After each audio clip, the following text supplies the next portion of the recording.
Hare Krishna. Haribol, everybody. Great to be with all of you. This is the Srimad Bhagavatam first canto study. We're on the third class. We're picking up at Canto 1, Chapter 2. We got through to text 7. And we're going to finish this chapter today, Krishna willing. So we're going to finish this beautiful chapter of Divinity and Divine Service, starting at verse 8. I'll reread verses 6 and 7 because they're kind of like the beginning of the real teachings of the Bhagavatam in a way. And we'll get through this chapter. And before we do, we'll chant Krishna's name. Okay. That's great. Krishna's audio? Yeah, I gotta look for it. It doesn't show it anymore. You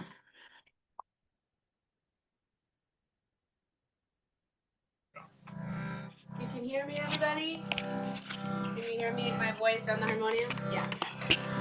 All right, so let's join our hearts. Join our hearts through our voices. Kirtan on this beautiful day of Shamya Prasa's birth. Together in Sangha. So we thank our teachers with a mood of humility, of deep gratitude, and understanding of just how fortunate we are to have received this transcendental knowledge, to have received this transcendental sound vibration, and to have found each other. Take a deep breath in, fill up.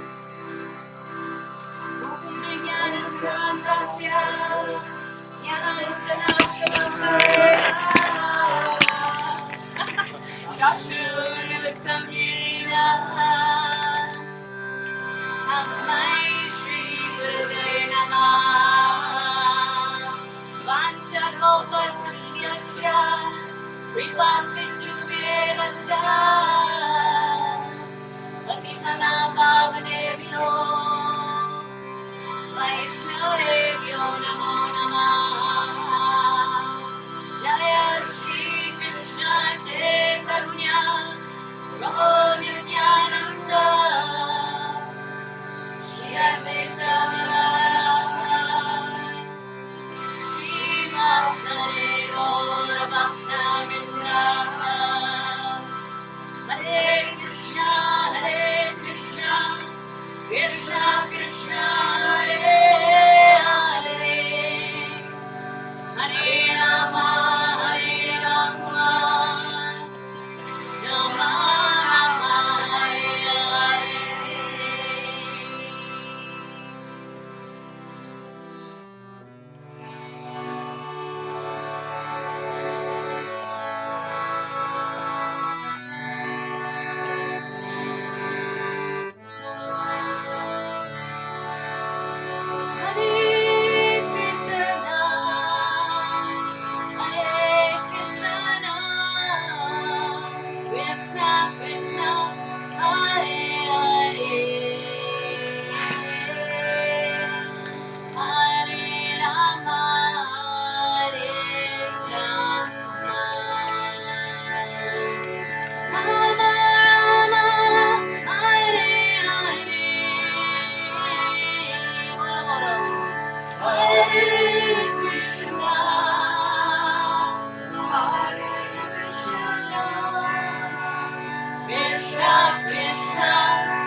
Hari Hari Bol.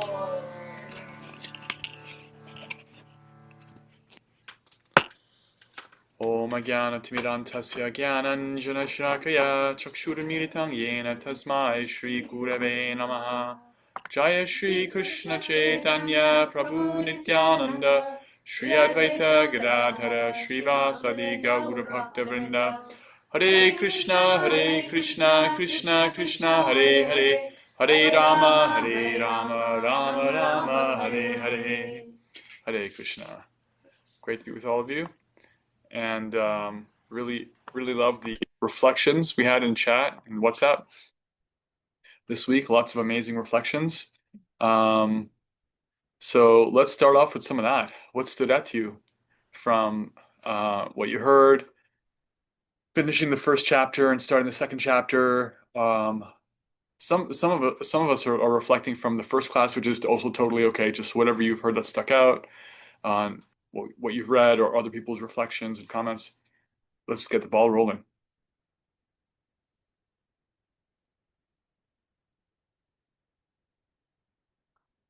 I'll say something. Yeah. So I reflected in mine. I just was really, I guess the thing that overwhelmed me as I read this was that like the sages were like looking to save or help or make easier the lives of everybody in Kali Yuga. And so like their impetus for asking these questions was like, how do we help these poor miserable souls in Kali Yuga like, transcend this age. So I just really appreciated that it was like a completely selfless, like it starts off with this completely selfless offering for the betterment of the world. And my gosh, if we all like lived like that, what a different place it would be. Thank you. That's very it's very true. There's a how does he put it in the first chapter? There's a beautiful expression here. The highest truth is reality distinguished from illusion, for the welfare of all. That's from the second verse of the Bhagavatam. Reality distinguished from illusion. Yeah, reality distinguished from illusion for the welfare of all. And they're having a conference there about what is the absolute ultimate good for the people in general. And that's their whole purpose. When was the last time that happened? So, yeah, the character of these persons, their compassion, the deep scope, the broad scope. This is one of the definitions of the absolute truth, is that it's good for everybody. There's got to be a way to do good for everyone, not just like, like let's start our little save the whales or save this animal or feed the homeless, or these are all very good. They're relative truths, right? What happens if you're not homeless anymore? What happens if you're not a whale? And the absolute truth there's got to be something that's good for everybody. There's got to be a source. What is the highest good? So they were really trying to like save time and get to the essence of things. So they're asking essential questions. Thank you. Yeah, more reflections? I've just been thinking a lot about how, the world today is just so incredibly divisive, and it can be really hard to come back to this truth and this essence. But when you do, for me, I find it, maybe it's naive, but I find it comforting to come back to this in the face of, what we see happening in the world. So it brings me comfort at a time that feels very dark. Yeah. Yeah, I can relate to that. As a summary, the qualities of this age are given in the 10th verse of the Bhagavatam. People in this age have short lives. They're quarrelsome, lazy, misguided, unlucky, and above all, always disturbed. For a more comprehensive description, you can go to the very end of the Bhagavatam, Canto 12. There's actually a chapter, I think, called Symptoms of the Age of Kali. And it's talking about like really detailed things, but many of which we're seeing right now. But if you just think about like, yeah, quarrelsome. So that's kind of like embedded in your statement of divisive. Things are very polarized. People are ready to, I think Prabhupada even talks about it in the purport. People are ready to, how does he put it? Maybe it's a different purport, but people are ready to fight over very simple, like petty things, you know? And they're very easily manipulated. They're very easily led into like believing that you should not like that idea or not like that group. And so they become kind of inflamed in their own natural tendency to become quarrelsome. And so their minds are always disturbed, one way or another, right? So there's very little attention. There's very little time. There's very little energy for higher topics. and and if somebody just like has a little bit of like a bit of kind of neutrality, and you look at it, it is disturbing. It's very unpleasant. It's very unfortunate. It's sad. Um, and that's really kind of what the sages were feeling um, before it happened. That they have this sense of impending suffering, and so what you're feeling now, it's not that it's naive to think, well, what the Bhagavatam is offering, this message of unity by connecting to Source, our common source, which everyone has in common, even non-humans, what to speak of all of us human-bodied people. That connection to Source is actually like offering a panacea, right? That's not naive because the sages are looking for that, and that is what the answer comes up to be, is like connect to Source. So what you're feeling is a little bit of what they're feeling, is that um, this is what we need. Only you're not in their situation of like predicting it's going to be like this. We're smack dab in the middle. If you check your watch, what does it say? It's Kali Yuga, right in the middle of Kali Yuga. And here we are, and we're hearing and chanting the Bhagavatam and chanting Hare Krishna, Krishna's names. And so like we get those two experiences side by side. All you have to do is step outside your house or turn on the TV or whatever. You get like the one thing. And if anybody ever just tunes into the sound vibration of the spiritual names of Krishna, or the pastimes of Krishna, his descriptions of his form, the pastimes of his devotees, then you can feel the other thing side by side. And it's that comparison that it's just so powerful, because then you can't really argue against that. No one can say like, well, yeah, it's all in your head, or that's just sentimental. It's like, well, maybe, but I've run the experiment every Tuesday and hopefully every other day of the week too, and it just works. So yeah, it's not naive. Although it seems like it could be because it's so magical. It's like could it really be this simple? But we're gonna run the experiment again today. Thank you. Any more reflections? Yes, Allison. Actually, the text that you just read had stood out to me. Yeah. One thing that was said in the purport was that material sense gratification is now the standard of civilization. Yeah. And the thing about the text, and there's so many like that, is that how did they just know this time of Kali Yuga? Like, I could see that we're in it now because of everything we're experiencing with AI and distractions and getting away from religion and buildings closing of religious institutions. But like, how is there so much going on all this time ago that the sages could speak these words? It just amazes me. Yeah. I just can't imagine that there was that much disruption back then. I guess there was.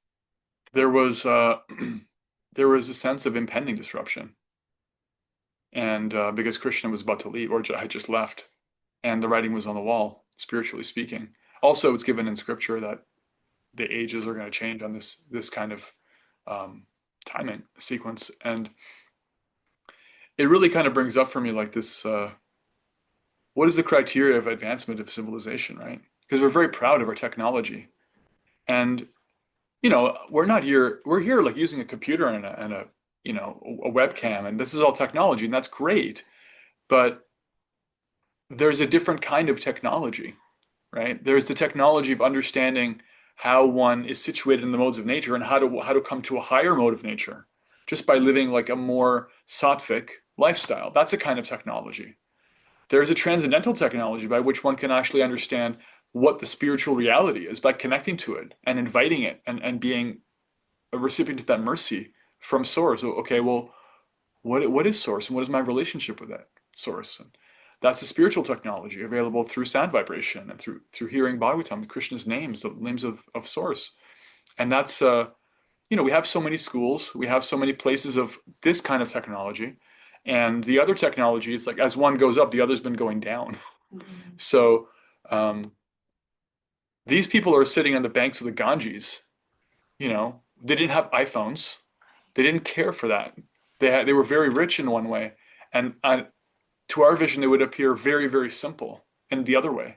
So turns out you don't have to sacrifice the material for the spiritual exactly, because after all, we're using the webcams and all that. But it's just it's really kind of stark reminder that a bunch of people in loincloths by the bank of a river were calling like the shots like 5,000 years ago, predicting like how confused we would be and what the solution was, and what kind of grace did they have to see that, So it's pretty eye-opening.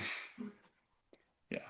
It's like it really shows what happens if you don't dovetail whatever you're doing or using to spirituality, to God, to Krishna, and what happens when you do, or do or don't. I don't know what I just said, but yeah, it's like it's just an accelerant. It's a gas pedal, one way or another. Like right here, we're stepping on the gas pedal for Krishna consciousness because we're broadcasting this thing around the world.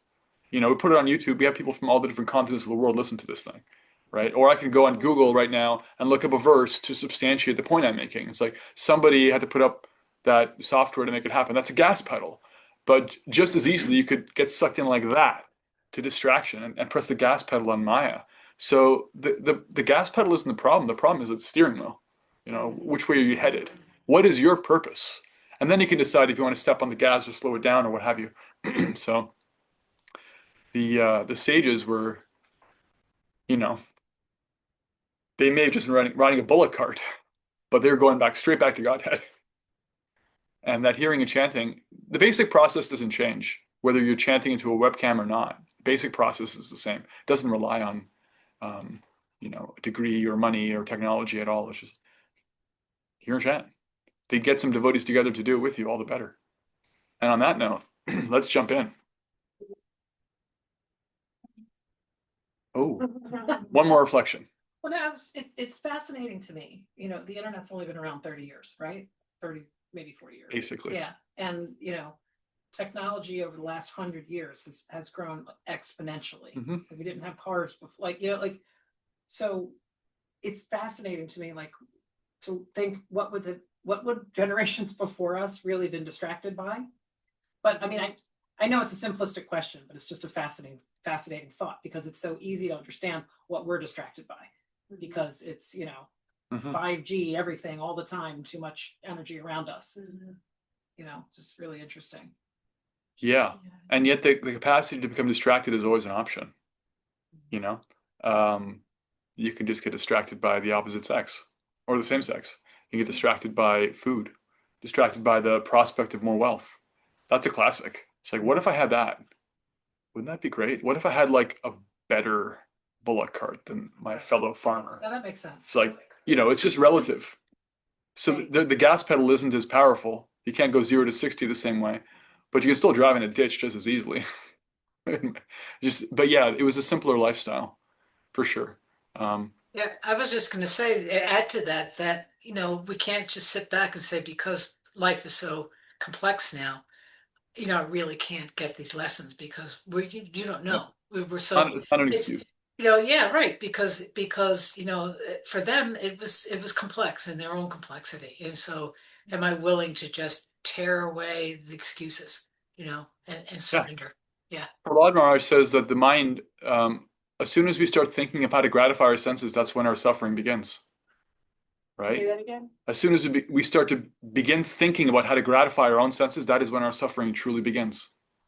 Because that's when the hankering comes up and all this other stuff. And it's like, okay, you could do that with a computer and a laptop and all these things at our fingertips, or you can do that in the countryside. And the good news is that Krishna is so many million steps ahead of us, right? He knew this is what it's going to be like for us. Here's my name. Here's how to contact me directly, despite your disqualifications. Here's the Bhagavatam. Tell you what we're going to do. We're going to put it in the hands of somebody who's going to print it and distribute it around the world for you, because you're not going to get it together to peruse all the Wikipedia and figure out the essence of spirituality yourself. It's not going to happen for you. We're going to get it for you. Here's the Bhagavatam on mass printing from the Bhaktivedanta Book Trust. All that's been done. The heavy lifting's been done. Lord Chaitanya is, so many steps ahead of us. We just get to jump in. And that's really relieving, because it's like, oh, it is such a fiasco. It's such a burning dumpster fire. But hey, Krishna's got us. We're totally fine. And on that note, any more reflections we'll take at the next break. Don't worry. You'll get to speak, because whatever's relevant now will be relevant in 45 minutes too. I just want to jump into Bhagavatam. Om Namo Bhagavate Vasudevaya. Om Namo Bhagavate Vasudevaya. Om Namo Bhagavate Vasudevaya. And there's a couple of verses that we often chant as invocations before reading the Bhagavatam, which I'll wait and just read it live, because they're actually in this chapter. So stay tuned for that.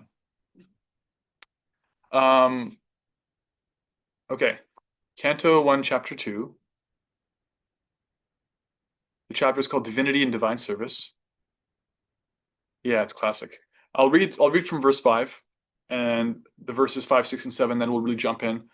We read 5, 6, and 7 already, but in 5, Sutta says, I've been justly questioned by you. Your questions are worthy because they relate to Lord Krishna, and so are of relevance to the world's welfare.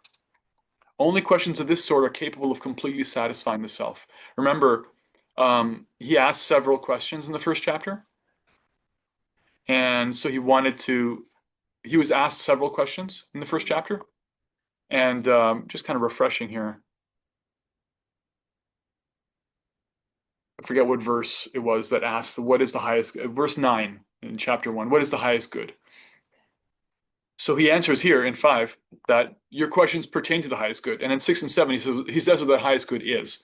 The supreme occupation or dharma for all humanity is that by which people can attain to loving devotional service unto the transcendent Lord. Such devotional service must be unmotivated and uninterrupted to completely satisfy the self. That's the key to real happiness. That's the key to the actual supreme good. Devotional service to the source, the transcendent Lord, which is unmotivated, which means it's not for any other purpose. It's not as a tool or a stepping stone to get something back. It's simply love and service for the sake of love and service, and has no interruption, which means it doesn't have a beginning. It doesn't have an end. It's not start and stop. It's not fits and starts. It's continuous, and therefore ever increasing. That completely satisfies the self. That's the highest good presented here in Bhagavatam. And in the next verse, he says, by rendering devotional service unto the personality of Godhead, Sri Krishna, one immediately acquires causeless knowledge and detachment from the world. Knowledge means knowing what to do, and detachment means being able to do it, right? And these are considered to be, they're presented in this verse as being byproducts of bhakti itself. And so they're very important, they're very valuable, knowledge and detachment, but actually they come just by practicing bhakti. By practicing bhakti, one becomes enriched with understanding who they are, what their place in the universe is, and what they're not related to. And detachment means like being able to be at a distance from the things that aren't serving you, and therefore being more attached to what truly is important. These are concomitant factors, means they come naturally through bhakti. They're kind of free gifts. Sometimes you get like you sign up for something, you get a free gift. Here's your free gift, causeless knowledge and detachment. So, great birthday gift. Another question that came up in the first chapter was, what is the essence of all scriptures, right? In the 11th verse of Bhagavatam. I'm going to look up the wording on that verse. There are many varieties of scriptures, and in all of them there are many prescribed duties which can be learned only after many years of study. Please select the essence of all these scriptures and explain it for the good of all living beings, that by such instruction their hearts may be fully satisfied. In many ways, that essence of all scripture is the whole Bhagavatam, and it's also kind of summarized in this chapter, right? Because the essence of all scripture is devotional service. This chapter is Divinity and Divine Service. So it summarizes what devotional service is. This chapter summarizes that for us. Really helpful. In the whole Bhagavatam, there are several chapters, in the estimation of people who've read it many times and great acharyas, great teachers, that are critical, and they contain verses that are like many, many verses that are, if you're going to memorize from the 18,000 verses of Bhagavatam, there's maybe like 20 chapters that have a really high hit rate for verses you want to memorize. Maybe like 15 or 20 chapters that are like classic chapters that are just so, so important. This is probably one of them. Srila Prabhupada quoted from this chapter in a poem he wrote on the Jaladuta, the prayers that he wrote on the boat coming to America. He actually quotes from this chapter in that prayer. The prayers are written in Bengali because it was his native tongue, and then he jumps into these verses, a few verses 17 to 21, which we're going to get through today. And when we do, I'll pause and point out this is what Prabhupada quoted. And he quotes them many, many times in his books and his purports. So we're going to get to that. So this chapter is very important. So verse 7. Now verse 8. Get into verse 8. Sure. Dharma sanushtitav pongsang vishvaksena katasuyah notpadayed yadirating shrama eva hi kevalam.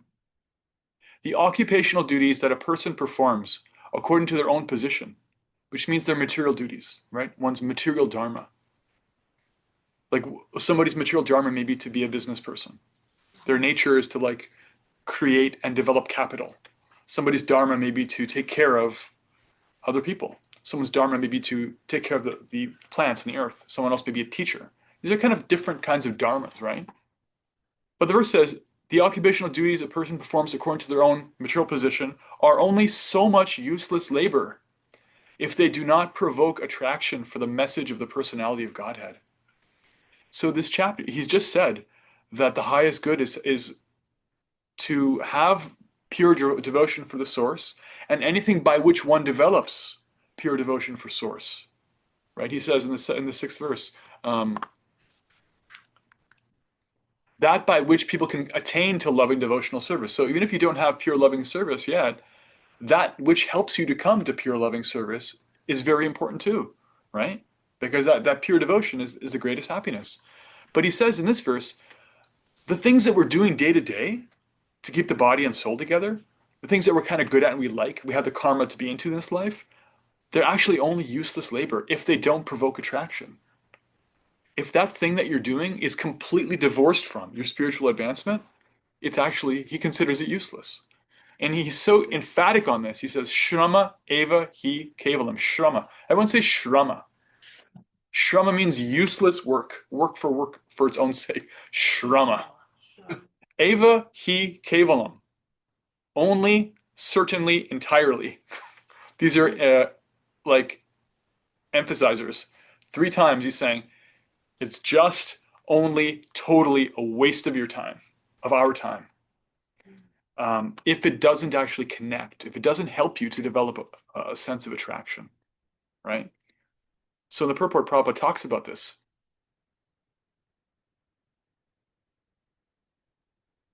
Because foolish people have no information of the soul and how it is beyond the purview of the body and mind, they are not satisfied in the performance of their occupational duties. The question of the satisfaction of self is raised herein. Without knowing the need of the dormant soul, one cannot be happy simply by emolument. There's a fancy word, emolument of the body and mind. Emolument means like to massage or take care of the body and mind. The body and mind are but superfluous outer coverings of the spirit soul. The spirit soul's needs must be fulfilled. Simply by cleansing the cage of the bird, one does not satisfy the bird. One must actually know the needs of the bird himself. This is rather poetic. Prabhupada gets a little poetic here. The need of the spirit soul is that he wants to get out of the limited sphere of material bondage and fulfill his desire for complete freedom. He wants to get out of the covered walls of the greater universe. He wants to see the free light and the spirit. That complete freedom is achieved when he meets the complete spirit, the personality of Godhead. Therefore, we have to engage ourselves in occupational engagements that will evoke our divine consciousness. This is possible only by hearing and chanting the divine activities of the Supreme Lord. And any occupational duty which does not help one to achieve attachment for hearing and chanting the transcendental message of Godhead is said herein to be a waste of time. So, yeah, it goes on to say, even if one goes up to the highest material planet, they will find no permanent abode for the hankering soul. The hankering soul must be satisfied by the perfect scientific process of perfect devotional service. So, the relationship between our worldly duties and spiritual duties is starting to be parsed out. That is meant to help us come to a stage of attraction for Source. Next verse. All occupational engagements are certainly meant for ultimate liberation. They should never be performed for material gain. Furthermore, according to the sages, one who is engaged in the ultimate occupational service should never use material gain to cultivate sense gratification. It goes with the next verse too. Life's desire should never be directed towards sense gratification. One should desire only a healthy life or self-preservation, since a human being is meant for inquiry about the absolute truth. Nothing else should be the goal of one's works. So here we're kind of like a little more refinement in this understanding of how our material dharma and our spiritual dharma are related. That all of our occupational engagements are meant for ultimately to become liberated. They're not to help us become more and more entangled in matter, right? So if you do your dharma, even material dharma, you get some result back. You're going to get kama, artha, dharma, moksha. You're going to get some sense gratification, karma, kama. You're going to get some artha, some wealth, some capital will come back. You're going to get some dharmic capital, like you're going to have some religious or pious credit. And if you do your duty perfectly, you may even come to the point of liberation. But none of these things, even liberation, are meant for our own satisfaction, right? So this is very kind of like helping us build detachment. That it's not we don't stop doing our material dharma, but we have to understand what its purpose is. There's going to be some. You do your material dharma, you're going to be able to like put food on the table. You'll put food in your belly. You're going to feel good. You're going to have enough sleep. You're going to be healthy. That's all well and good. We're not against that, but that's not the point. That's secondary. In the 10th verse, he said, "Kama sinendriya pritir." Don't be, let's say, eat to live. Don't live to eat. Life's desire should not be directed towards sense gratification. Don't make that the goal. Don't put the cart before the horse and say, like, actually, that's the goal. No, that's just a byproduct. If you just do your material dharma properly, you're already going to have your senses gratified. Don't try to like be hankering to try to gratify your senses more. It's not going to work. Prabhupada elaborates on that. The completely bewildered material civilization is wrongly directed toward the fulfillment of desires and sense gratification. The voters adore the so-called leaders only when they promise sense gratification. As soon as the voters are dissatisfied in their own sense gratification or satisfaction, they dethrone the leaders. The leaders must always disappoint the voters by not satisfying their senses. Even those who are on the path of salvation, that is liberation, desire to become one with the absolute truth and desire to commit spiritual suicide for sense gratification, to like merge, to give up your personhood, to just like be free from suffering, to merge in the Brahman, just to feel good, be free from suffering. It's a selfish desire. But Bhagavatam says that one should not live for sense gratification. One should satisfy the senses only in so much as required for self-preservation and not for sense gratification. Because the body is made of senses, which are also require a certain amount of satisfaction, there are regulative directions for satisfaction of such senses. Right? You have to satisfy your senses. This is like, again, more refinement, more nuance. Nobody's saying don't try to satisfy your senses. That's already incredibly artificial. How do you do that? You're gonna not breathe? Because I feel pretty good when I breathe. You're saying I should not breathe? You know, where do you draw the line? You can't not gratify your senses. You're in a body that's made of senses. But rather than making the goal of your life to satisfy them better and better, which is frankly what our civilization is doing now, modern culture is defined by having more and more elaborate, refined ways of gratifying the senses. Rather than making that the goal, if one just satisfies them only as much as necessary, they won't bark at you so much for more. Saves you a lot of time and trouble. And then you can save your energy for the spiritual dharma of actually, who am I? What am I doing here? And what is source? And like, what happens when I chant? And actually engaging that process. Yeah, I'm sorry. I don't know if I missed it or not. What text are we on? I'm reading right now from the purport of verse 10 in chapter 2. Thank you. Yeah. Heard about it. In every sphere of life, therefore, the ultimate end must be seeking after the absolute truth. And that sort of engagement will make one happy because they'll be less engaged in varieties of sense gratification. What the absolute truth is explained as follows. Verse 11, another classic verse. Vadanti tat tattvavidas tattvang nyajnanam advayam brahmeti paramatmeti bhagavan iti shabdite. What is the absolute truth? Verse says, learned transcendentalists who know the absolute truth call this non-dual substance Brahman, Paramatma, and Bhagavan. So non-dual means that these characteristics of the Supreme are not separate. They're the same thing viewed in different ways. And Prabhupada's going to elaborate in the purport.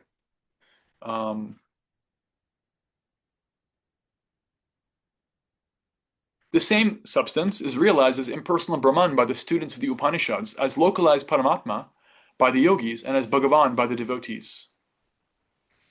It's like when you're approaching a mountain, the mountain is one thing, but from a distance, it's kind of a hazy thing in the distance. You don't know how big it is. You don't have any characteristics of the mountain.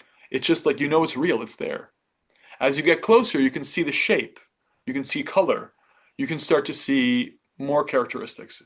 Maybe you can start to make out there's trees. Oh, there's like a tree line, there's snow, and like I think I see some birds, What happens if you're actually on the mountain? There's so much detail, there's so much richness. It's the same thing. It's the same mountain. It's just that as one gets closer, one actually has more complete understanding. So Brahman, Paramatma, and Bhagavan are like that. Brahman means, let's see if Prabhupada talks about that. Not in this purport so much. Brahman means the quality of being sat, right? Eternal, eternality. So one can understand the source as being eternal, and one can understand their own eternality. Oh, I'm not my material body. I'm not just this thing that's passing through. I'm not all these flickering things of the mind and body. I'm beyond that. And so is source, right? And that's basically the extent of one's knowledge of when they're Brahman realized. And it's already quite significant because at the level of Brahman realization, one is therefore liberated from any interest in the material stuff, because it's like, yeah, that's just matter. That's just coming and going. I'm not that, right? Paramatma is the localized presence of the divine in one's heart, by which one realizes Brahman. One realizes they're existential, they're non-temporal reality. They're not. I don't have a beginning or an end. I'm eternal, and what's called chit. One becomes actually the recipient of transcendental knowledge in the heart. So one's spiritual realization is getting deeper. At the level of Bhagavan, this is the source personally reciprocating. Bhagavan means the supreme person, right? Now there's Ananda. You have Sat and Chit, now you have Ananda. Ananda means bliss. Bliss is only possible in relationship. Relationship is there at the level of Bhagavan realization. You cannot relate to Brahman. You cannot even truly relate to Paramatma. True relating happens with the person, the supreme person, the personal feature. So this most refined feature of the source is the personal feature. Just like the most complete understanding of a mountain is standing on the mountain, getting your hands in the dirt, walking that mountain, smelling it. Not just like, oh, I can see like Mount so-and-so from a distance in my car, 50 miles away. That's very distant. It's not so intimate. So this is what the verse is saying, that same source is Brahman, Paramatma, and Bhagavan. They're all different features of the same source. Verse 12. Verse 12 talks about how to actually understand source. How do we, I'll say 12, 13, and 14 talk about like the process of how to actually approach.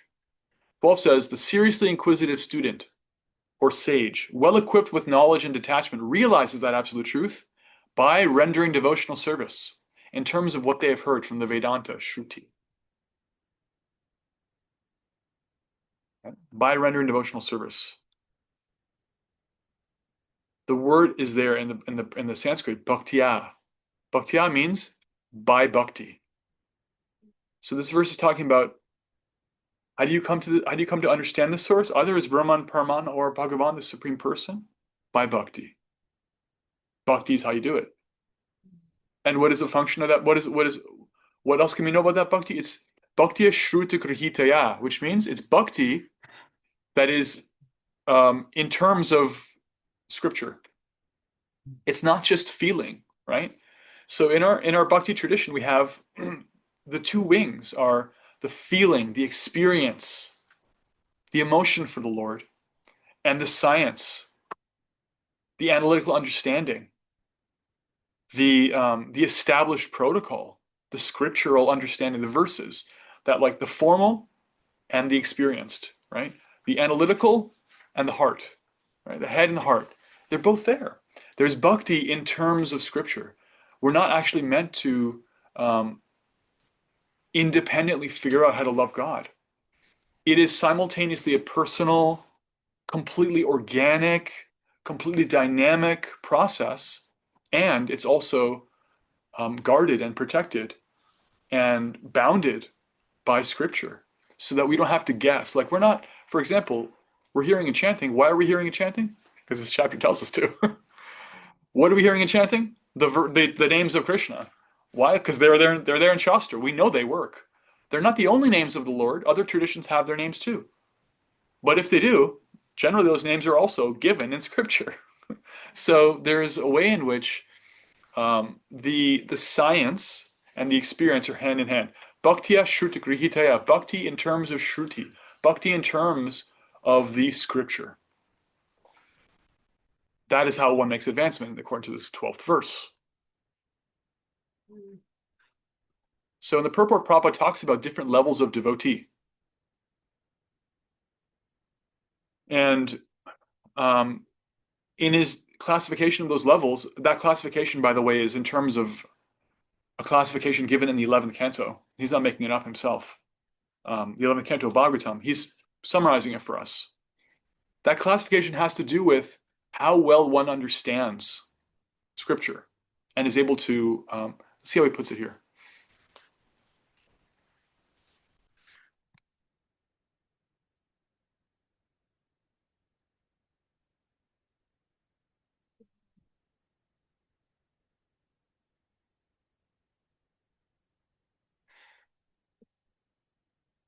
He doesn't really elaborate, but in terms of the thickening of one's faith, at first one's faith is what's called komala or soft. One's conviction of what spiritual life is, who the source is, and how to connect. It's a little bit fragile, and one is generally more interested in the externals. As one develops more, they have more of a conviction. Develops more means they develop by hearing and chanting. They become more convinced that, well, Krishna's real, and he's in his names. And the process of devotional service makes more sense. They can start to convince others about it as well. They're less convinced by the propaganda of like, oh, buy Coca-Cola and you'll be happy forever, or like get a Netflix subscription and it'll solve all your problems, or whatever other kind of crazy ideas are being pushed out there. Like, nah, I'm good. I don't need all that as much. The first class devotee, they can understand scripture so well, and they're so convinced themselves, and they're practicing so deeply, they can fundamentally alter the faith of someone else in the positive by convincing them, and they can substantiate everything they're experiencing with scripture. So there's advancement of faith, and there's the advancement of relationship of knowing the scripture and knowing the science. And Prabhupada is he's touching on that in this purport, based on what the 11th canto is going to say later. I'm just kind of bringing it to you in my own words as well. A sincere devotee must therefore be prepared to hear the Vedic literatures for the benefit of their progress. Without hearing such literatures, one cannot make actual progress. And without hearing and following the instructions, the show of devotional service becomes worthless, and therefore a sort of disturbance in the path of devotional service. An unauthorized devotee should never be recognized as a pure devotee. So Prabhupada is helping us see that there are bounds. It's not like, therefore nobody can come and say like, oh yes, I've realized the Supreme Person, and we're supposed to just accept them on their say-so, right? I think I mentioned in the last class, there's Shruti, maybe that was a Bhagavatam class I gave. There's Guru, Sadhu, and Shastra. We follow a personal teacher, we follow the collection of living teachers and previous teachers, and they're all triangulated around scripture. They're all following scripture. So no one can claim to be like, oh, I'm self-manifested, self-realized soul. I never had a teacher. Just follow me and I'll help you. That's like kind of a recipe for being cheated. There has to be, and there's plenty of those kinds of teachers or so-called teachers in this age. But this verse is saying, and Prabhupada's elaborating, if anybody is an authorized teacher, they're actually following scripture. They're actually following the process that's been given, right? And the first class teacher can actually explain to you in terms of that process that's been given so that you don't have to guess, like, well, does this actually work? It's like, oh, turns out 5,000 years ago, the sages said in the Bhagavatam, we're going to be disturbed. And I'm seeing that's true. Okay, all right. I actually am a little more convinced about this process. Okay, that makes sense. And oh, they're saying we should hear and chant about our source. Okay, all right. Let's do that. Let's see how I feel when I do that.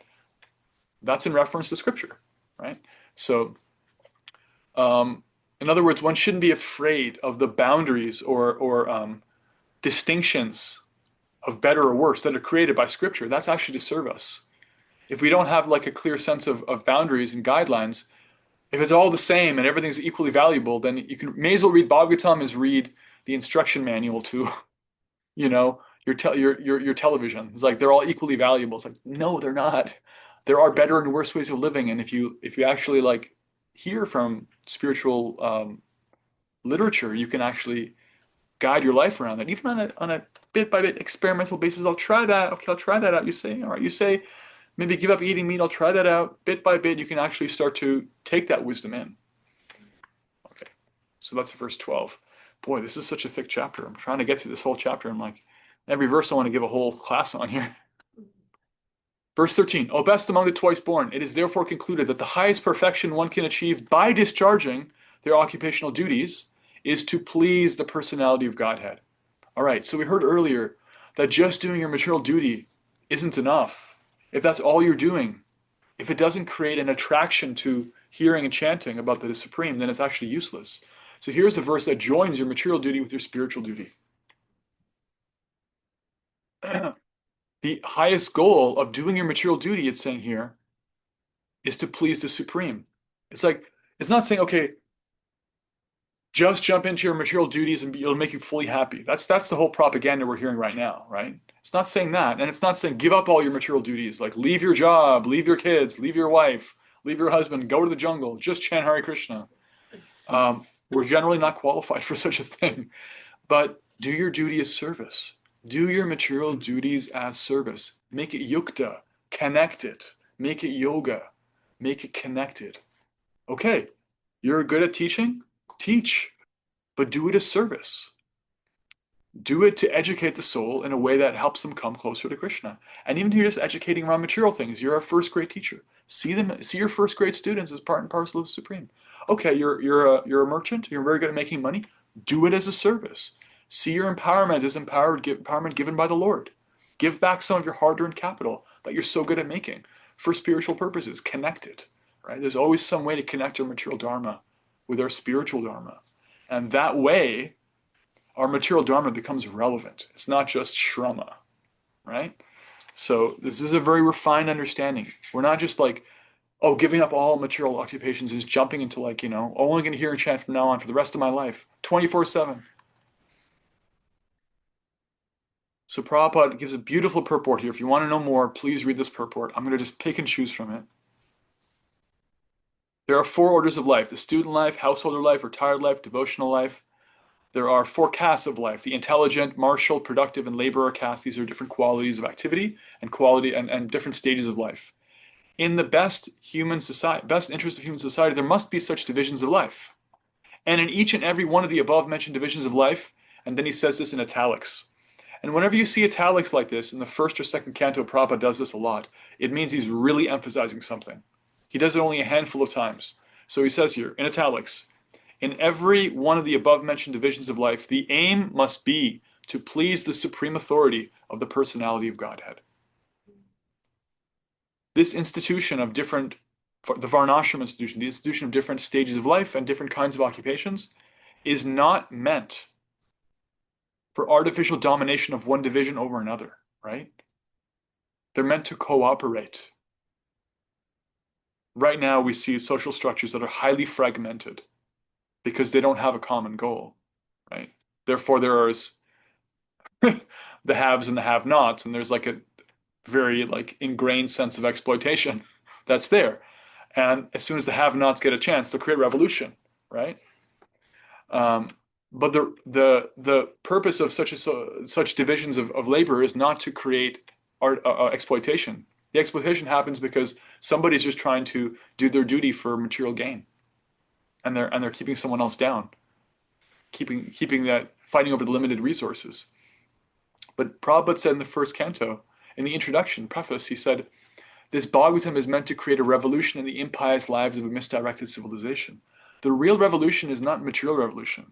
It's not like taking down the oppressive, it's not the French Revolution of like taking all your monarchy and, putting them in the guillotine and creating a new system. And it's not that. It's not this. It's a revolution of actually like starting to become spiritually evolved, revolutionizing ourselves by becoming spiritualized.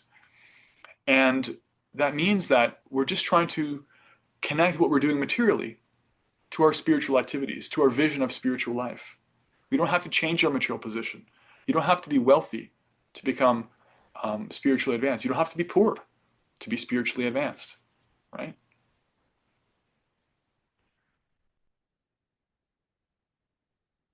Here in the statement of Bhagavatam is that the highest aim of life, or the highest perfection of the institution of Varnashram, the social and material orders of life, is to cooperate jointly for the satisfaction of the Supreme Lord.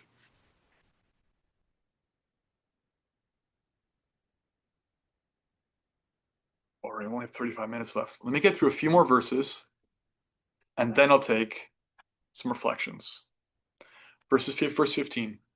With sword in hand, intelligent persons cut through the binding knots of karma by remembering the personality of Godhead. Therefore, who will not pay attention to his message? There's this dynamic of like hearing about the Lord actually cuts our karma as much as a sword can cut through knots, right? There's a story of Alexander the Great being presented with an incredibly tight knot. It's called the Gordian knot, and there was like this great prophecy that whoever would open the knot and untangle it would be like, I don't know, I forget what the prophecy was, but nobody could untangle this knot. And he just pulled his sword out and cut it, right? What is that sword that can cut through the knots of our tangled karma? It's hearing and chanting about Krishna, about Source. In the purport, the contact of the spiritual spark with material elements creates a knot which must be cut if one wants to be liberated from the actions and reactions of fruitive work. Liberation means freedom from the cycle of reactionary work. This liberation automatically follows for one who constantly remembers the transcendental pastimes of the Lord. Verse 16. Let's pause now, actually, because verses 16 through 21, they're kind of like 17 to 21 is what Prabhupada quoted in his poem to Krishna, his poem where he asked for empowerment from Krishna to preach the science. And 16 to 21 are kind of like almost like a complete 6 verses of the entire science of devotional service. So before I get into it, let's take some reflections. Anything you heard so far, or any questions that you'd like to discuss? A lot here. We'll have comments, questions, reflections for a few minutes before I read 16 through 21. Could I ask to go back to text 11 and maybe have you restate or re-summarize sort of the relationship between Brahman, Paramatma, and Bhagavan? And I think you were relating it to Satchitananda. Do you mind just, I get the whole non-dual thing, finally, the sun's rays, that makes sense, but I kind of missed how those are connected. Sure. Brahman, Paramatma, and Bhagavan are Sanskrit terms for 3 aspects of the divine. They're all spiritual. None of them are material. They're all aspects of spiritual reality. But just like I gave the analogy of a mountain, you can understand a mountain from a distance, up close, or just right on top of the mountain, like standing on it. Similarly, it's almost like more true and most true. or true, and true with more detail, and true with the most detail. And that means Brahman, Paramatma, and Bhagavan respectively. Brahman means reality, the spiritual reality, devoid of variety, devoid of personhood, just understanding the Sat level, which means the quality of being eternal, eternality. When Chit is introduced, then there's transcendental knowledge. That's the divine reality manifested as Paramatma, the localized aspect of the Supreme in one's heart. There's a way in which there's like, now there's like kind of like something you can pray to. It's not really clear who that is. The personhood is not fully manifest. It's not Bhagavan yet, but it's more complete. There's the beginnings of transcendental knowledge coming, right? And then Ananda is manifested through Bhagavan, the aspect of the Supreme that is most intimate, most complete, the Supreme person, the Supreme as a spiritual person who is engaging with you in spiritual relationships. And now there is Ananda, Sat Chit Ananda. Ananda means bliss. The bliss that's actually only possible in relationship. The personal aspect of the Supreme. Not just the great white light, not just like conscience and like, a quiet voice in the heart, but actually face to face, a deeply intimate relating connection with the Supreme. So the most complete manifestation, the full flower of spiritual reality. Does that help? Great. Yeah, it's a deep thing. I'm just very quickly going through some of these verses. I would say of all the chapters we're going to read in this first canto, if you only have time to read one, like I said this before, read every purport in this one. This is such an important chapter. Read and reread it. I know a lot of devotees who memorize all the verses in this chapter. It's really, really powerful verses here. Prabhupada quotes these verses. His purports are classic. The whole science of bhakti is presented in summary form here. So yeah, don't feel bad if you feel like we're going through a lot here. We are today, but it's really important stuff. Any other reflections or questions from what you heard so far? Comments?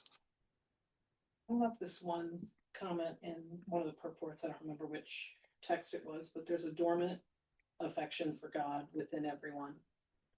Yeah. Everyone. That's Mic drop. very reassuring, right? Yeah. Like someone could say like,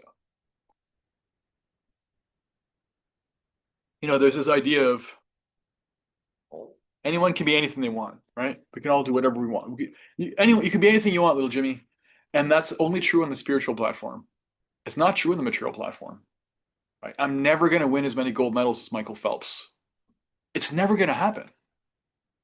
He's got the absolutely perfect, until the next person comes along, machine for just churning through gold medals in swimming at the Olympics. It's just not, I'm not qualified for that because everything material requires material qualification, right? I'm qualified for other things, right? But there's a dormant capacity for love for the Supreme in the heart of every living entity. It is a mic drop. That means there's no excuse and there's no impediment. And it's just a question of time and proper practice. Thank you. Anything else before we jump into verses 16 through 21?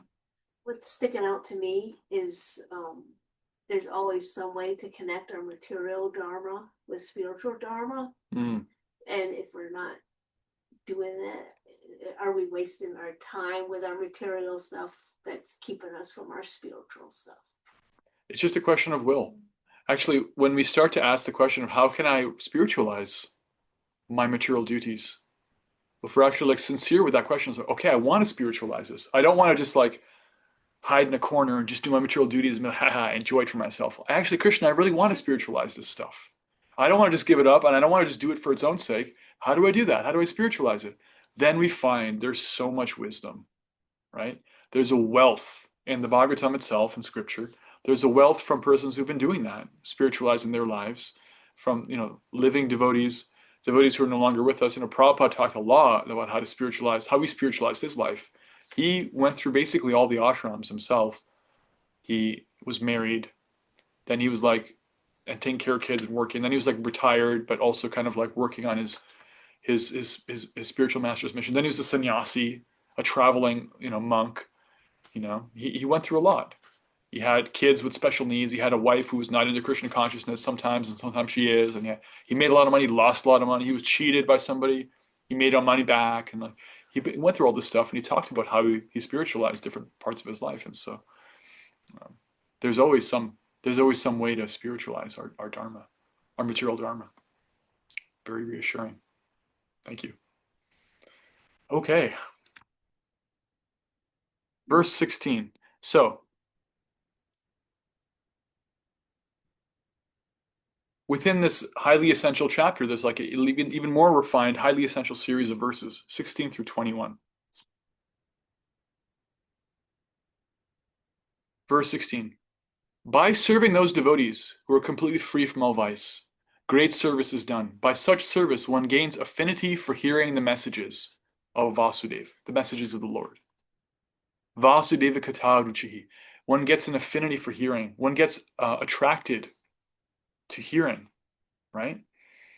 So much has been made about like the process of hearing, of hearing about the Lord's activities, remembering him can cut through the knots of karma, right?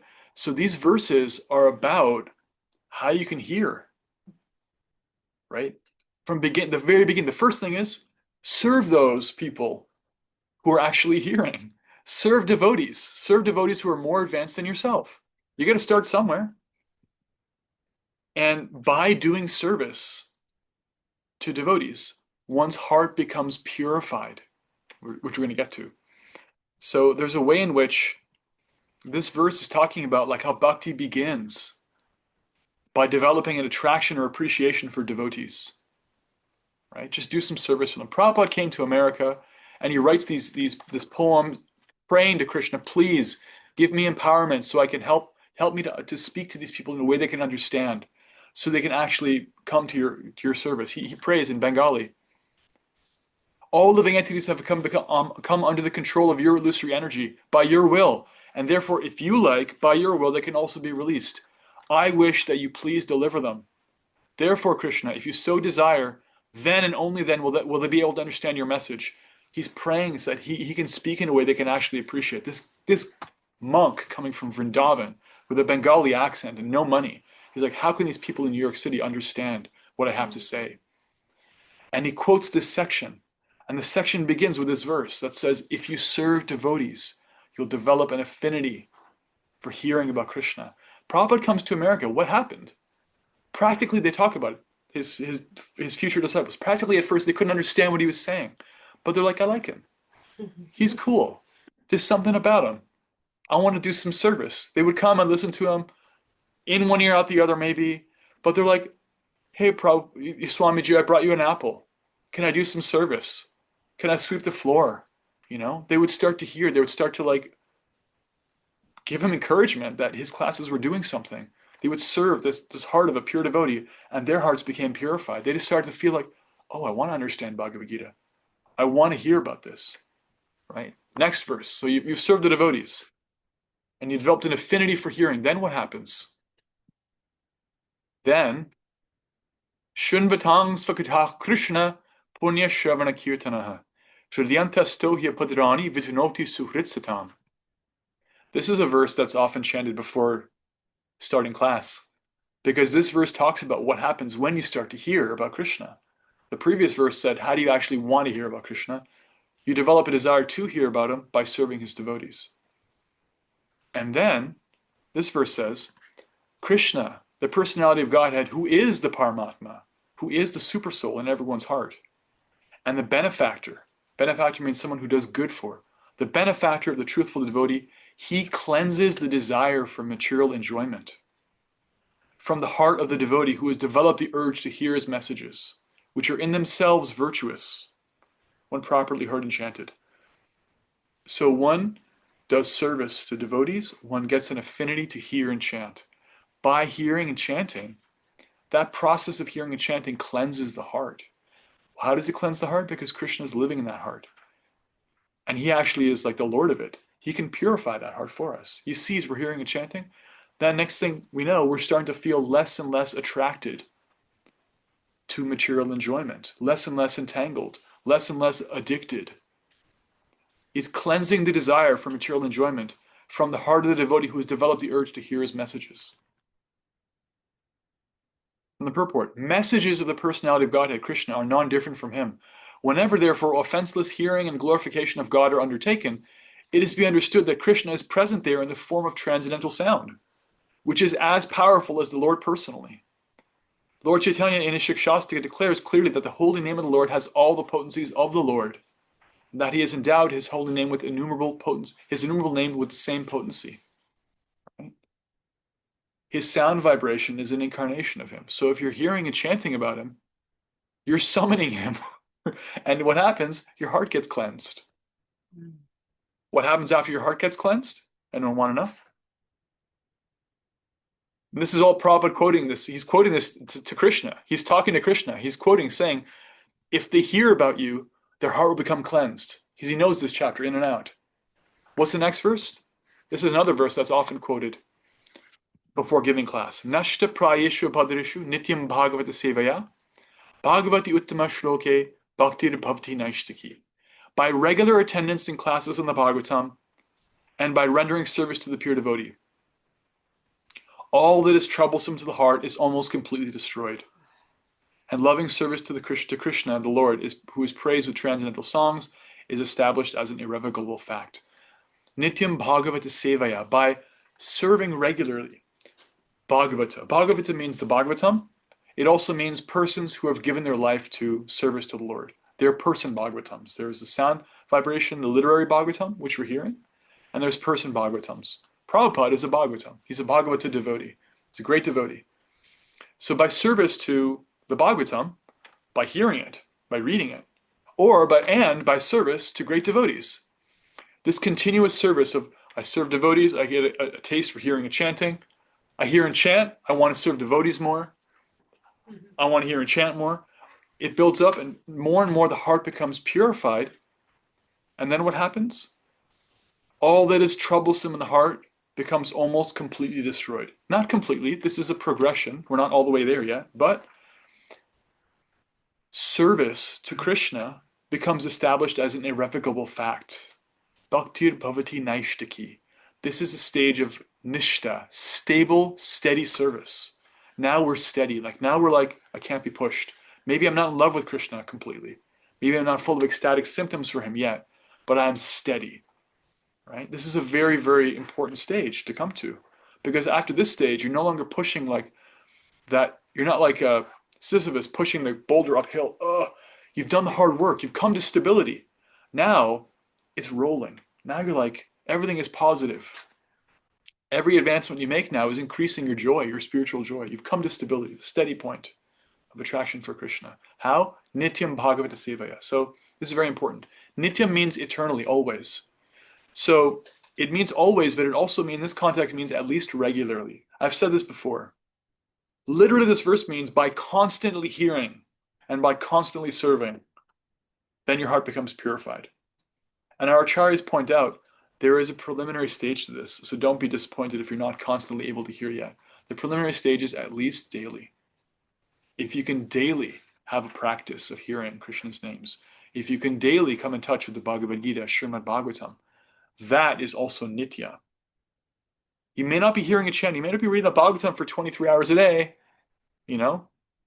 like really advanced devotees. You may not be chanting 64 rounds of Hare Krishna Mahamantra every day. That's okay. You may not be chanting 60, you may not be chanting 6 rounds. Whatever you're doing, but have a daily practice.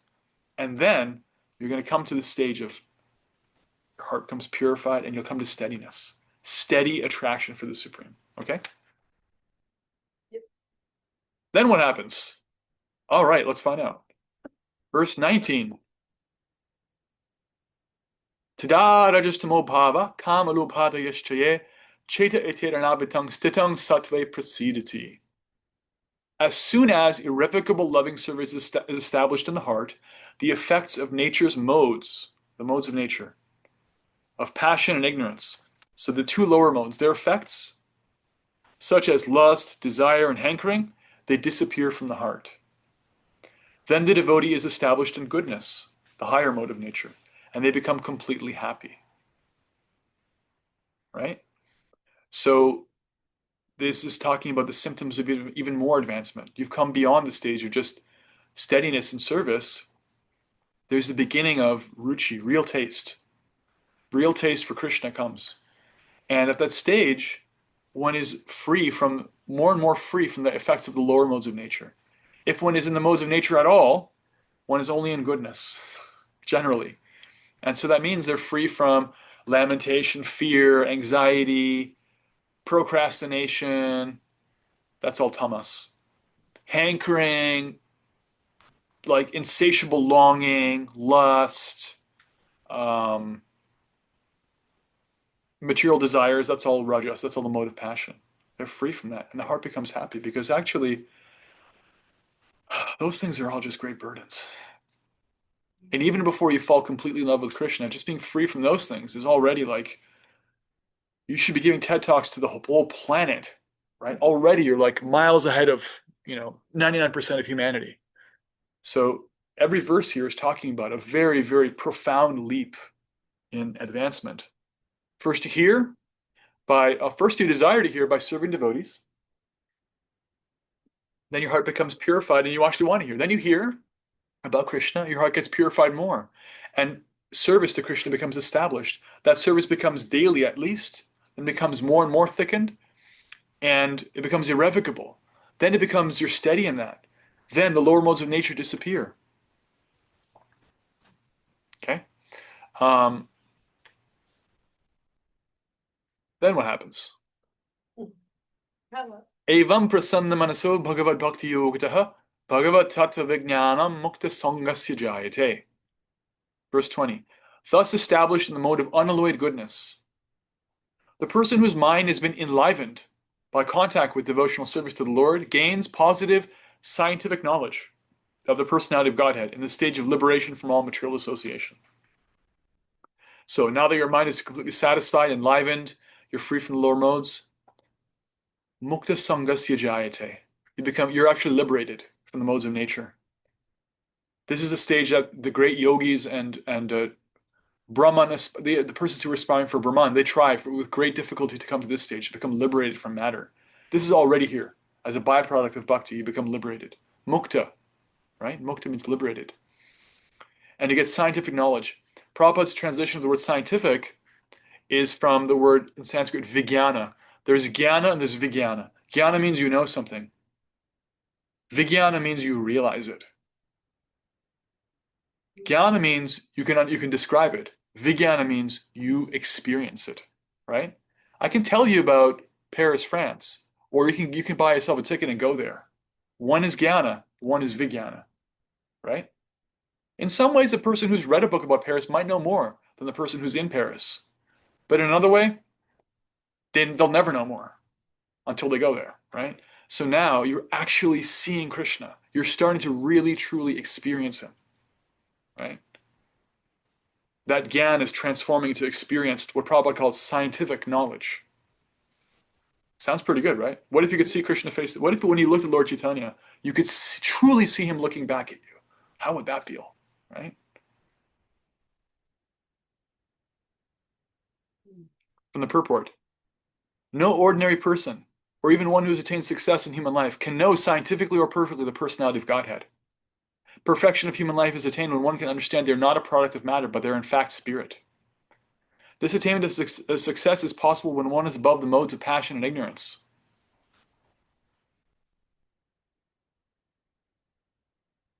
Such a person is considered to be a Brahmana. The devotee is already a Brahmana by action, but that is not the end of it. A Brahmana has to become a Vaishnava, in fact, to be actually in the transcendental stage. A pure Vaishnava is a liberated soul and is transcendental even to the position of a Brahmin. The Brahmin is somebody who's just in the mode of goodness. There's no more ignorance or passion for them. In the material stage, even a Brahmin is also a conditioned soul because, although in the Brahminical stage the conception of Brahman, or transcendence, is realized, scientific knowledge of the Supreme Lord is lacking.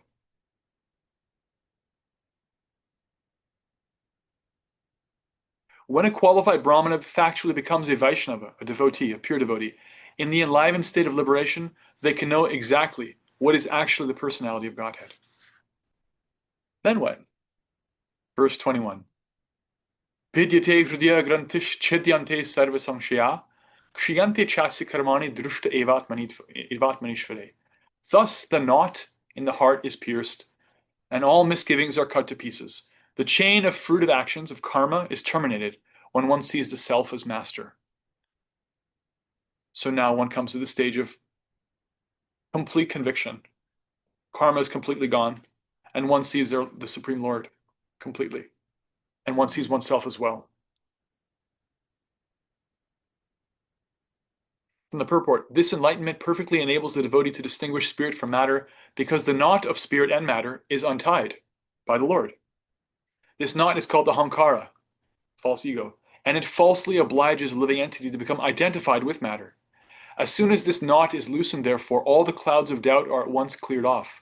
One sees their master and fully engages themselves in the transcendental loving service of the Lord, making a full termination of the chain of karma, fruit of action.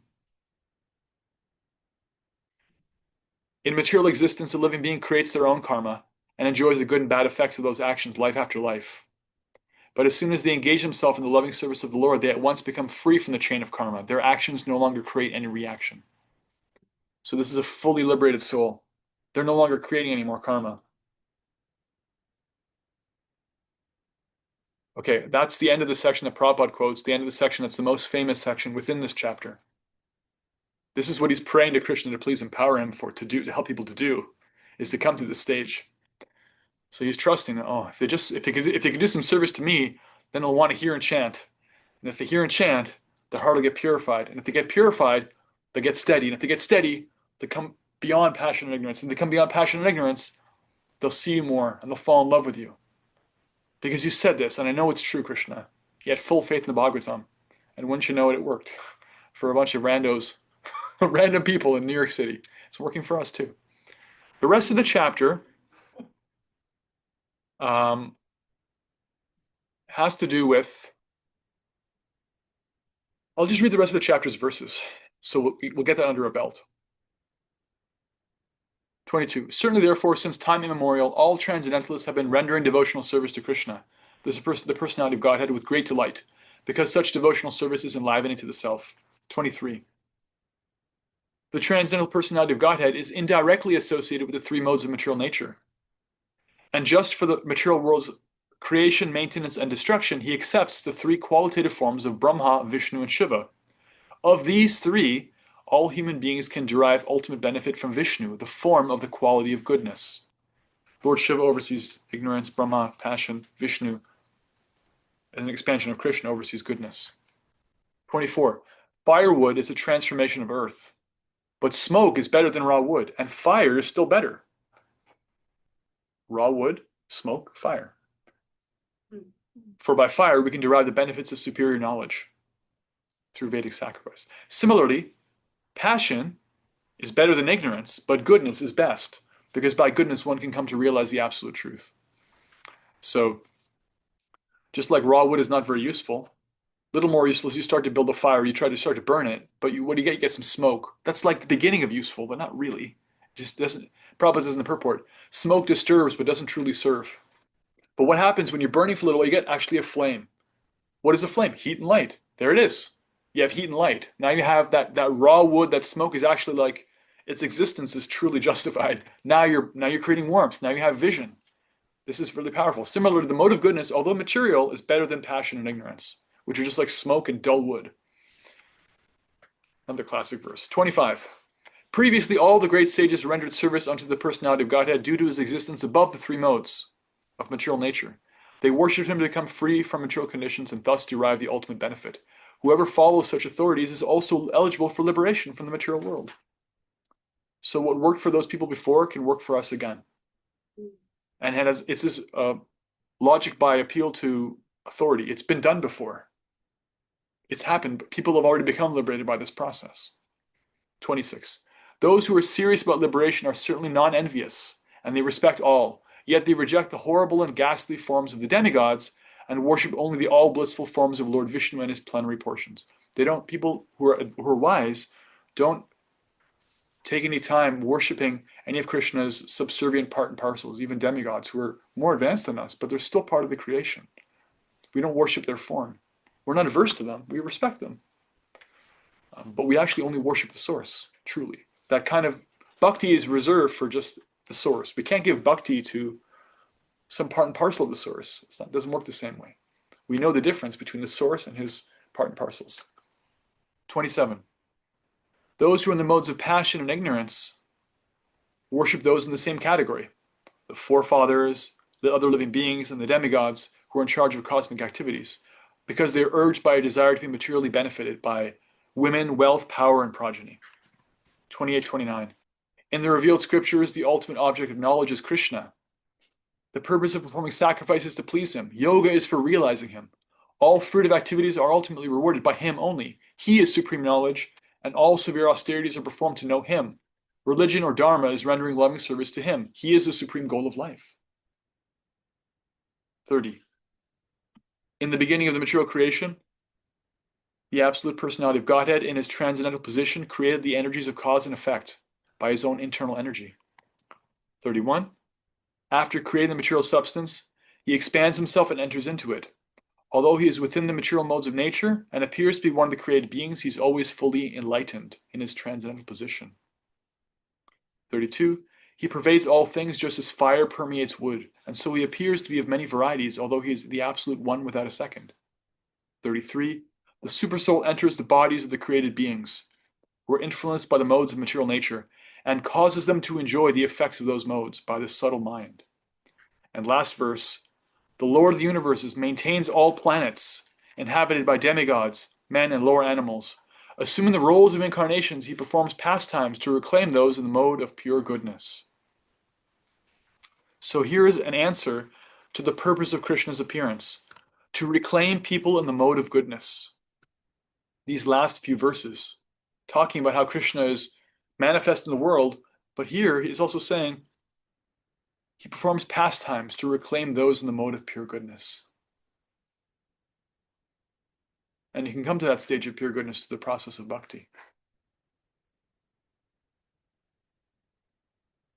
All right. Now we'll take comments, questions, reflections on anything else you've heard today. We're done for our readings today. We got through the second chapter. It's a thick one. It's an important one. In many ways, it's my favorite chapter of the whole first canto. And it's maybe the most crucial chapter. So please read these purports when you can, if you haven't already. Let's take now any reflections or comments or questions on whatever you heard. I have a question. I had this question before, but I thought I would wait, and it totally came round to be appropriate again. So when we were talking earlier about, like, Tanya mentioned, like, how would they have, how where we're at now is so distracting, and how would they have known it would have been this bad? And so my question to you is this: Lord Chaitanya came as an incarnation of Krishna, as an incarnation of Vishnu, because times were really bad. He wanted to reclaim people in the mode of goodness. I feel like it's, again, I wasn't here in the 1400s, so I don't know what was going on then and what was going on in India, but like, I feel like now is like a million times worse. Again, I know it's relative, but I feel like the godlessness and the amount of harm that's being done is just like horrifying. So like Lord Chaitanya came then, and I feel like, again, in my limited knowledge, it wasn't that bad then. Like, what are we like? I'm trying to like get through, like, okay, if it was it so bad then, was it worse than now, or is it just going to just keep getting worse? And Krishna might then like have another incarnation when it gets like really, really even more horrible. Like, I'm just trying to wrap my mind around that. There is no other incarnation mentioned until 237,000 years from now, when Canto comes and presses the cosmic reset button by wiping out those who've really lost their way, and resetting the cycle of yugas to go back to the next yuga. But as we see with Srila Prabhupada coming to 1966-65 New York City, the middle of the like sexual revolution and the, just kind of the middle of the 20th century with all that entails. He was thinking what you're thinking, like, oh wow, like how can I even help them come out of this illusion? It's so thick, it's so deep, and for him, coming from Vrindavan, literal Vrindavan, And 1965 India, which even if you're not in Vrindavan, is already like very different place than New York City. And the Bowery district, people are kind of like shooting heroin on the street, literally, trying to find like some higher way. He was thinking like, how are they going to hear this and how can it help them? But he had firm conviction that it would work based on these verses. And based on his firm faith in the chanting, in fact, he even says that, I think, in his prayers, doesn't he? He says,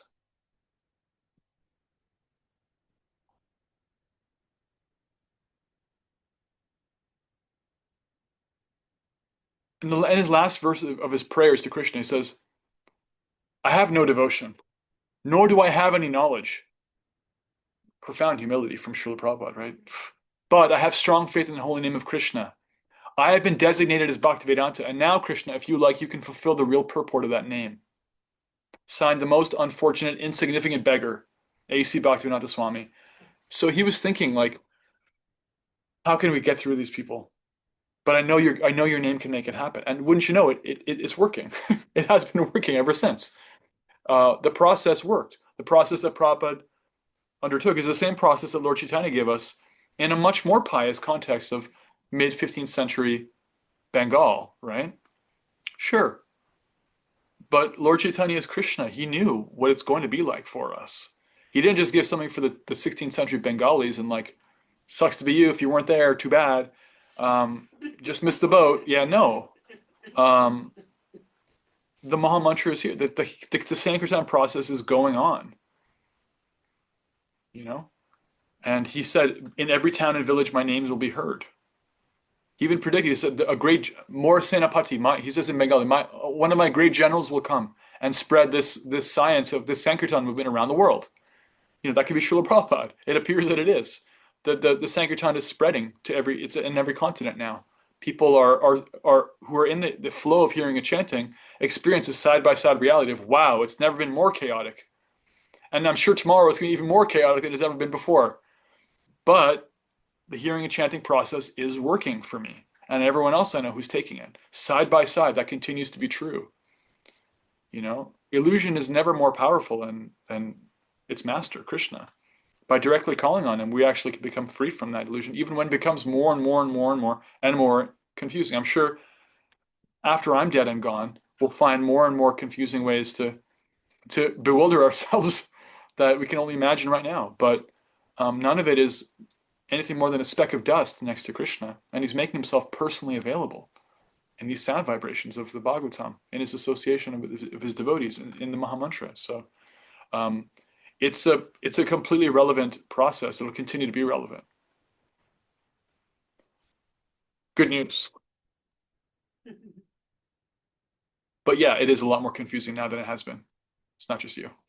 Yeah, I was going to just add to that we're the representatives by coming into bhakti and really trying to practice the principles of bhakti and devotional service to God and everything we do and every interaction. Things start to change, and we chant and we end up having somebody say, oh, that's really interesting, I'd like to go to that Vermont Sangha or whatever. Yeah. And then all of a sudden it's building and it's growing. I mean, so I think that's we are the avatars, not really, but we are the representatives of what's going to create the change. And right. So it's up to us to really do that. Yeah. The first verse, that section I highlighted, said that by doing service to devotees, one's heart becomes attracted to hearing about Krishna. We can be those devotees by accepting the service of others. Like, people came to Kishori's, Kelly's yoga classes, and they're like, oh, I like her. She's cool. I like this kirtan thing. And they kind of start coming to her programs and, they make friends with her and maybe they bring a little donation. Maybe they bring some food that they make at a potluck and they don't know why they're doing it, but they like it. Next thing they know, they're at this Tuesday Shastra class and they're reading Bhagavatam. Like, this is the process. Is it just Kishori who's empowered? Like she's the only person who no, it's the same thing. I'm doing the same thing. She's doing the same thing. Our gurus do the same thing. You're all doing the same thing. You're all uniquely empowered to find the ways that work for you in your life. You can make prasadam and distribute cookies to your whole workplace after offering it to Krishna. You can get the Bhagavad Gita read by people. You can help people think in new and relevant ways about their connection with higher power. You can help them see that spirituality is not sectarian, that it's not just the property of religious institutions. It is the birthright of every soul to develop unconditional love for source that is dormant in every heart of every living entity. So yeah, and nothing will make Prabhupada happier, I guarantee you.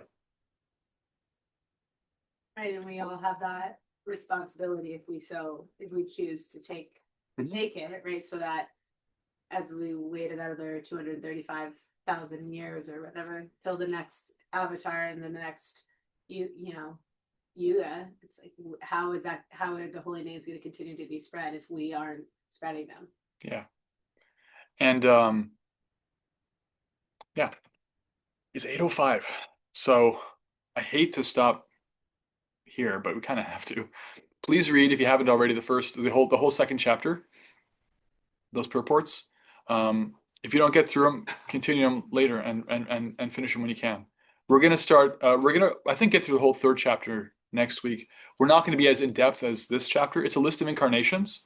It's talking about different kinds of avatars. I'll talk about the different categories of avatars and a partial list of those avatars because, as the chapter says, they're like the waves of the ocean. You can't number the waves. It's not like, oh, there's only 17 avatars. It's like there's innumerable avatars, just like there's innumerable waves. Krishna keeps coming in different ways. But there are categories, so we'll go through that science a little bit. And we'll read a little bit of the purports. So stay tuned for that. And please leave some comments or questions, reflections in WhatsApp about what you read from Divinity and Divine Service, Chapter 2. This process of devotional service, how to become attracted to Krishna, what happens as the heart gets cleansed. A lot of nice stuff there. I look forward to reading it. Your reflections have been the best part of this experience so far for me. Happy birthday To you, cha cha cha. Happy Birthday to you, cha cha cha. Happy birthday, dear Shamya. Happy Birthday to you. Your birthday present to all of me was giving me your association so we could hear and chant together. Because legitimately, that's the best thing you could do for me. And you did it. The damage is done. You can't take it back now. Srila Prabhupada ki jai. Jai. Bhagavatam ki jai. Jai. Bhaktivinoda ki jai. Hare Krishna, Krishna Krishna, Hare Hare. Hare Rama, Rama Hare Hare. See you soon, everyone. Thanks, YouTube crowd. Haribol. Bye, everyone. Haribol. And Happy New Year. Yes, Happy New Year. Oh yeah, Happy New Year.